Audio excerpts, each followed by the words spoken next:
நான் சொல்றத நீங்க நம்பிதான் ஆகணும். சொல்லு. துர்காவை கொல்ல எதிராளிங்க அக்னிகுண்டத்துல வெடிகுண்டு வைக்க போறது எனக்கு தெரியும். என் கையில கட்டி இருந்த கருப்பு முடி கயிற துர்கா கையில நான் கட்டி விட்டுட்டு அக்னிகுண்டத்துல இறங்க நான் கிளம்பி போனேன். நீ எதாக போகணும்? துர்கா உயிரை காப்பாத்துதான். நீதான் கனகான ஒரு பேச்சுக்கு வச்சுக்க. நீ கனகானா துர்கான்னு சொல்லி ஜமீன் வீட்டுல இருந்துகிட்டு எதுக்காக துர்கா லைஃப் ஸ்பாயில் பண்ண?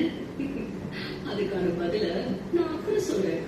முதல்ல ஸ்டேஷன்ல போன்ல பேசுறது கனகாலும் நம்புங்க. எதை வச்சு என்ன நம்ப சொல்றேன்?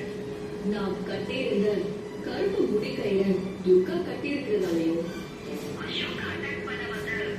போலீஸ்காரங்களை தாக்குனதுனாலையும் அவ கணக்கா ஆயிட முடியாது.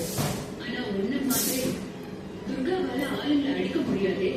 கோமால இருந்து மீண்டு வந்த துர்காவை வீட்டுல விட்டுட்டு போனப்போ நான் அவ கையில ஒரு கையில கட்டி விட்டுட்டு தான் போனேன்.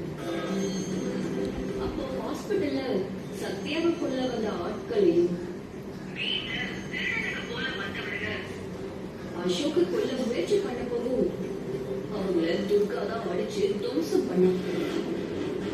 அதுக்கு காரணம் அவ கையில கட்டியிருந்த கயிறோட சக்தி தான்.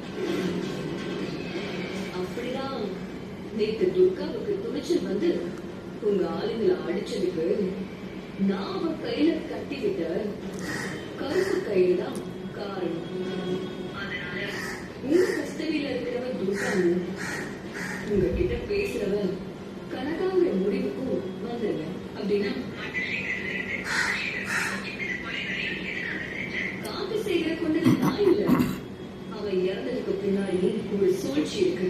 ஆனா மத்தபடி நீங்க என்ன சரியாதான் கவனிச்சு வச்சிருக்கீங்க. மத்தவங்க எல்லாரும்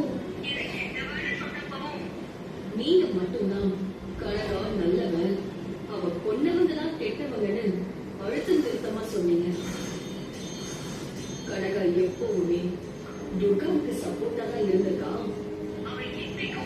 துர்காவுக்கு கெடுதல் பண்ண மாட்டான்னு சொன்னீங்க. எப்பவுமே நீங்க என்ன விட்டு கொடுத்ததே கிடையாது. அதுக்காக நான் உங்களுக்கு நன்றி சொல்லிக்கிறேன். ரொம்ப நன்றி மேடம். எல்லாம் சரி. இப்ப வரைக்கும் நீ சொன்னதெல்லாம் உண்மை எடுத்துக்கிறேன். இப்ப சொல்லு, நீ யாரு?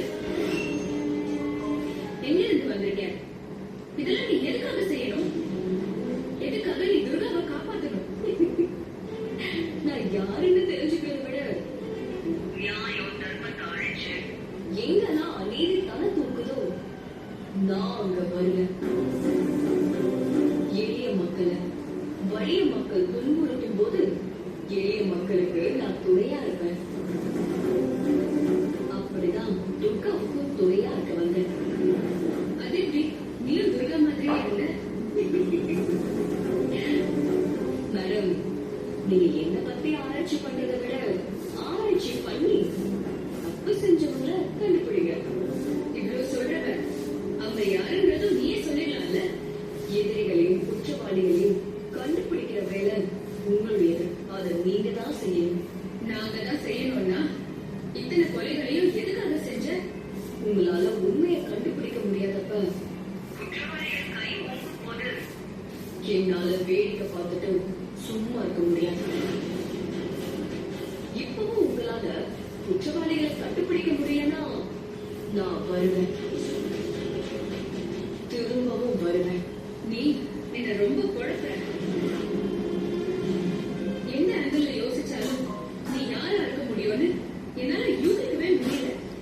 இதுதான் உங்க பிரச்சனை. உங்க பகுத்தறிவால நீங்க புரிஞ்சுக்கவே முடியாது. புரிஞ்சுக்கிட்டாலும் உங்களால அதை கேட்டுக்கவே முடியாது. போன்ல பேசுறதுனால நான் இந்த உலகத்துல இருக்கிறதா நினைச்சுக்காதீங்க. உங்களுக்கு நான் கிடைக்க மாட்டேன். தேடினாலும் கண்டுபிடிக்க முடியாது. நானா முடிவு பண்ணி உங்க முன்னாடி வந்தா மட்டும்தான் உங்களால என்னை பார்க்கவே முடியும். நீ ஜமீன் வீட்டுக்குள்ள வந்த பர்பஸ் என்ன? துர்காவை காப்பாற்றணும் தான் வந்தேன்.